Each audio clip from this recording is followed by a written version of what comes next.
Euro USD analysis today. Hello friends and welcome to your channel TubeCore. In this video we'll talk about euro against dollar. So before we start the analysis, if you're new to the channel, then make sure you subscribe, like and share the video.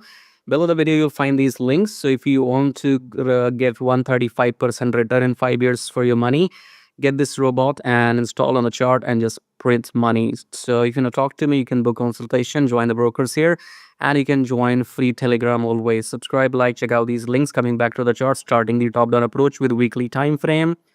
Weekly we had the rejection few weeks ago and now we are trying to go down. So let's come back to daily. In daily we are just above the EMA and we are not bullish until this breaks. So I think the price is consolidating right now before deciding the actual move. Coming back to 4 hour, we are you can see the price the EMA is going in between the price or through the price. Okay, so right now, as I said, in daily we are consolidating, which confirms here as per the 4 hour as well. Now let's see.